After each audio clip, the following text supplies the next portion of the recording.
बाद जम्मू कश्मीर विधानसभा चुनाव के जो आखिरी चरण में है, आज 7 जिलों के 40 सीटों पर वोट डाले जा रहे हैं। इस चरण में 415 उम्मीदवार मैदान में हैं, जिनकी किस्मत 39 लाख से ज्यादा मतदाता तय करेंगे। इनमें 20 लाख पुरुष हैं, 19 लाख महिलाएं हैं जो वोटर्स हैं। इस चरण में 29 महिला उम्मीदवार भी अपनी किस्मत आजमा रहे हैं।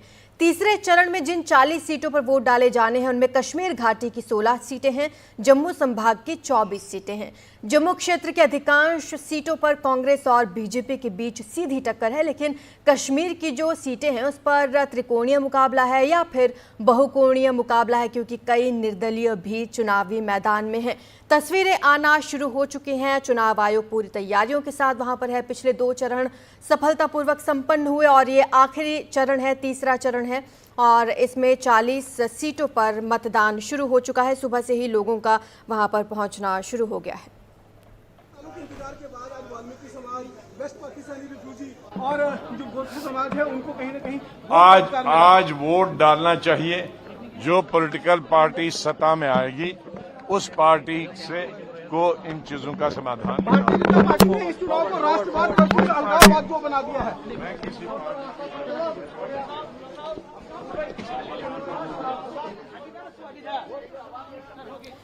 तो थर्ड फेज में 169 कैंडिडेट्स हैं, करोड़पति हैं जो, और 67 उम्मीदवारों पर क्रिमिनल केस दर्ज हैं, ये आंकड़े कहते हैं। साथ ही इस फेज में संसद हमले का मास्टरमाइंड अफजल गुरु के बड़े भाई एजाज अहमद गुरु भी चुनावी मैदान में हैं। वो सोपोर सीट से निर्दलीय प्रत्याशी हैं।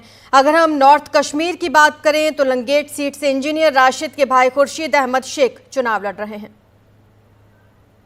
से जम्मू कश्मीर के, चाहे वो कश्मीर वादी के हों या जम्मू के हैं, सबसे निवेदन यही करूंगा कि अभी 10-11 घंटे हैं वोट डालने के, तो शाम तक सबको वोट डालना चाहिए। बुजुर्ग, बूढ़े, नौजवान, बहनें, माएं, बेटियां, बहू, सबको वोट डालना चाहिए। लेकिन सर आपने रहा कि लास्ट में इस बार कैंपेनिंग आपने बहुत लेट शुरू की है, सबने कहा मेरी तबीयत ठीक नहीं थी, सबको मालूम है। लेकिन सर इस बार क्या लग रहा है, कोई मेजोरिटी सरकार यहाँ पे बनेगी? वो तो मतदाता बताएंगे। मतदाता अगर फ्रैक्चर्ड मैंडेट गुलाम देंगे नबी तो। आज़ाद को आप सुन रहे थे, और उनसे जब ये सवाल किया गया कि उन्होंने इस बार प्रचार क्यों नहीं किया, तो उन्होंने बताया और अपनी तबीयत का हवाला दिया। आपको बता दें कि जम्मू कश्मीर में ये तीसरे और आखिरी दौर का चुनाव हो रहा है। मतदान है आज और वोटिंग करने के लिए लोग पहुंच रहे हैं। तमाम नेता लोगों से अपील कर रहे हैं कि वो बूथों तक पहुंचें और अपने मताधिकार का इस्तेमाल करें। इस बार जो तीसरा फेज है, 40 सीटों पर मतदान है, जिसमें से 24 सीटें तो जम्मू डिवीजन की हैं और 16 कश्मीर घाटी की सीटें हैं। चुनाव आयोग के मुताबिक आखिरी फेज 415 कैंडिडेट्स इस बार मैदान में हैं। इनमें 387 पुरुष हैं, 28 महिला उम्मीदवार हैं। लाखों वोटर्स आज यहां पर अपने मताधिकार का इस्तेमाल करने के लिए पहुंचेंगे। 2 चरण का चुनाव संपन्न हुआ और ये तीसरे और आखिरी चरण का चुनाव है। जम्मू की सबसे ज्यादा 11 सीटों पर वोटिंग और पीडीपी के 33 प्रत्याशी भी मैदान में है, कई निर्दलीय भी मैदान में है। ऐसे में अगर जम्मू की बात करें, वहां बीजेपी और कांग्रेस के बीच टक्कर है, और अगर कश्मीर घाटी की बात करें तो वहां पर मुकाबला कहीं पर त्रिकोणीय है तो कहीं पर बहुकोणीय भी ये मुकाबला है। तो तीसरे फेज में जम्मू जिले की सबसे ज्यादा सीटों पर वोट डाले जाएंगे। बारामूला की भी 7 है, कुपवाड़ा और कठुआ की भी 6-6 सीटें हैं। तो अब देखिए कौन कितनी सीटों पर चुनावी मैदान में है। बीजेपी 29 सीटों पर चुनाव लड़ रही है। कांग्रेस और जेकेएनसी का गठबंधन है 43 सीटों पर। कांग्रेस अकेली 24 सीटों पर चुनावी मैदान में है और नेशनल कॉन्फ्रेंस 18 सीटों पर। पैंथर्स पार्टी को 1 सीट दी गई है। पीडीपी 33 सीटों पर चुनावी मैदान में है। जेकेएपी 17 सीटों पर, डीपीएपी 13 सीटों पर और जेकेपीसी 14 सीटों पर इस बार चुनावी मैदान में है। तो मुकाबला दिलचस्प है, क्योंकि कहीं पर सीधा मुकाबला है बीजेपी और कांग्रेस के बीच में, तो कहीं पर त्रिकोणीय मुकाबला भी है। और ये 2014 की हम बात कर रहे हैं, जब विधानसभा चुनाव में किसने कितनी सीटों पर अपने कैंडिडेट्स उतारे थे। बीजेपी ने उस वक्त 18 सीटों पर अपने उम्मीदवार उतारे थे, कांग्रेस के 2, एनसी के 5, पीडीपी के 7 और बाकियों ने जो निर्दलीय थे वो 4 सीटों पर चुनाव लड़ा था। कुल मिलाकर 36 सीटों पर इस फेज 3 में उस वक्त वोटिंग हुई थी।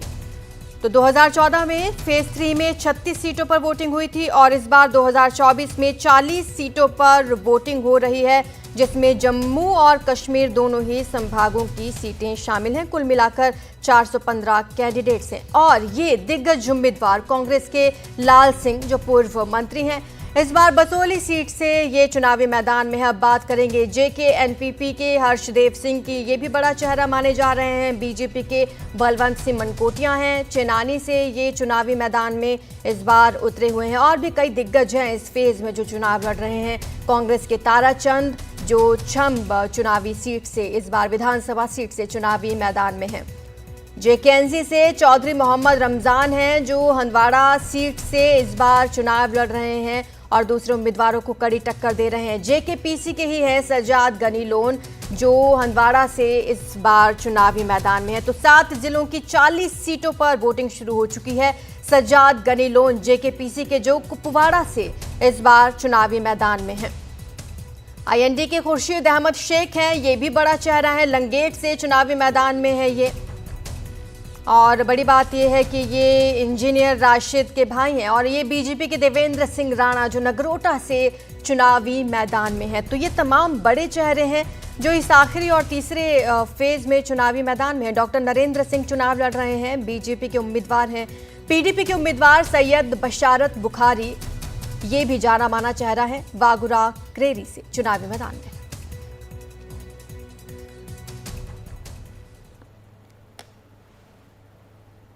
वोटिंग वहां पर शुरू हो चुकी है, बूथों पर लोगों के पहुंचने का सिलसिला भी शुरू हो चुका है। एक रिपोर्ट आपको दिखाते हैं हमारे सहयोगी नजीर मसूदी की। और आज आखिरी मरहले की पोलिंग है जम्मू कश्मीर में। तीसरे फेज की पोलिंग, चुनाव प्रचार जम के हुआ और आज लोग उसका देंगे किसके हक में वो वोट देंगे। 415 कैंडिडेट 40 सीटों के लिए इलेक्शन लड़ रहे हैं। उनकी तकदीर का फैसला आज 39 लाख से ज़्यादा वोटर जिनको वोट देने का हक है वो करेंगे। जम्मू में 4 ज़िलों में 24 सीटें हैं और नॉर्थ कश्मीर के 3 ज़िलों में 16 सीटें हैं जहां आज पोलिंग होगी। और ये उम्मीद की जा रही है कि इस चरण में पोलिंग जम के होगी, अच्छी होगी, क्योंकि पहले 2 चरण थे जो पोलिंग के, उसमें जो पोलिंग हुई अच्छी तो हुई लेकिन 2014 के मुकाबले में उतनी ज़्यादा नहीं, उससे कम थी। तो वो 2014 में 66% पोलिंग हुई, लेकिन इस बार 60% और फिर दूसरे फेज़ में 57% और पहले फेज़ में 61% हुई। तो कुल मिला के अभी तक वो मैच नहीं कर पाया 66%। क्या यह फेज़ वो नंबर मैच कर पाएगा जो प्रतिशत था 2014 में। इस इलेक्शन की सबसे बड़ी जो अहम चीज़ यह है कि जो अलगाववादी इलेक्शन का बहिष्कार कर रहे थे वो भी इस इलेक्शन में हिस्सा ले रहे हैं, जैसे जमात इस्लामी है। और कई एक चेहरे जो आज के इलेक्शन में, आज के फेज़ में जिनकी तकदीर का फैसला होगा, जैसे हैं कुपवाड़ा जिले से सज्जाद लोन है, पीपल्स कॉन्फ्रेंस पे पहले अलगाववादी थे, फिर बीजेपी पीडीपी गवर्नमेंट पे मंत्री भी थे और उसके बाद आज वो 2 सीटों पे इलेक्शन लड़ रहे हैं। नासिर असलमानी है जो प्रोविंशियल प्रेसिडेंट है नेशनल कॉन्फ्रेंस के, कुपवाड़ा से इलेक्शन लड़ रहे हैं। और यहाँ जम्मू में ताराचंद हैं जो डिप्टी चीफ मिनिस्टर थे कांग्रेस नेशनल कॉन्फ्रेंस गवर्नमेंट में, वो इलेक्शन लड़ रहे हैं। इसी तरह रमन बल्ला है, मंत्री थे, वो इलेक्शन लड़ रहे हैं। बीजेपी के कई नेता जिसमें देवेंद्र सिंह राणा हैं वो नगरोटा से इलेक्शन लड़ रहे हैं। उसके तकदीर का भी आज फैसला होगा, लोग करेंगे। तो उम्मीद है कि जम्मू में जो ट्रेडिशनली काफ़ी high voter turn out area रहता है, यहाँ अच्छी खासी वोटिंग होगी पूरे दिन। और वही है नॉर्थ कश्मीर में भी, वहाँ भी अच्छी खासी, कुछ इलाके जैसे सोपोर बारामुल्ला वहाँ कम वोटिंग होती थी, लेकिन पार्लियामेंट इलेक्शनों ने दिखाया कि वहाँ भी पार्लियामेंट इलेक्शन में जम के वोटिंग हुई। तो वो एक चीज़ है कि वोटिंग कितनी हुई, क्योंकि ये लोकतंत्र की जीत होती है जब लोग बड़ी तादाद में वोट डालने के लिए निकलते हैं। तो कुल मिला के पहले ही जो 50 सीटों पे पहले ही पोलिंग हुई है 2 चरणों में, और इस आखिरी चरण में 40 सीटों पे आज वोटिंग होगी। 8 तारीख को वोट गिने जाएंगे और इलेक्शन कमीशन के मुताबिक जो एग्ज़िट पोल है वो 5 तारीख की 6 बजे के बाद होगा। तो ये ऐसा नहीं कि आज जम्मू कश्मीर में पोलिंग हुई और एग्ज़िट पोल शाम को होगा, ऐसा नहीं है, बल्कि एग्ज़िट पोल भी 5 तारीख के पहले जो हरियाणा में जो अब इलेक्शन होंगे, पोलिंग हुई, उसके बाद ही एग्ज़िट पोल होगा। तो इस पूरे जो इलेक्शन में सबसे अहम बात थी, मुद्दे रहे ये, चाहे धारा 370 का मुद्दा रहा, चाहे स्टेटहुड रेस्टोर करने का मुद्दा हो रहा, जो सभी पार्टियों ने वादा किया ये रेस्टोर होगा इलेक्शन के बाद ही, जिसमें प्रधानमंत्री नरेंद्र मोदी भी हैं, होम मिनिस्टर ने भी बात की, राहुल गांधी ने जम के बताया कि अगर बीजेपी ने ऐसा नहीं किया तो वो पूरे मुल्क में प्रदर्शन एहतजाज करेंगे और यहाँ के लिए स्टेटहुड जिससे छीना गया था बहाल किया जाएगा। लेकिन सबसे अहम बात है कि ये जो इलेक्शन है जम्मू कश्मीर का, ये इलेक्शन किसी हिंसा के साये के बगैर रहा, किसी बहिष्कार के साये के बगैर। कुल मिला के जिसको वोट डालना था वोट डाला, और जो वहाँ जम्मू में उन लोगों के लिए पहला ऐतिहासिक दिन है जिन्हें पहली बार यहाँ वोट डालने का हक मिला, जिसमें वाल्मीकि समाज, जो सफाई कर्मचारी, उनको वोट डालने का हक मिला 370 ख़त्म होने के बाद। वेस्ट पाकिस्तान से जो रिफ्यूजी आए थे उनको पहली बार वोट डालने का हक मिला। तो एक तरफ अगर कई लोग नाराज़ हैं कि 370 को ख़त्म क्यों किया, लेकिन एक समाज है जिनको कई सालों से यहाँ जो सिटीज़नशिप के राइट्स नहीं थे वोट डालने का या नौकरी का, उनका मानना है कि ये एक ऐतिहासिक दिन है उनके लिए और आज वो अपने वोट का इस्तेमाल कर रहे हैं।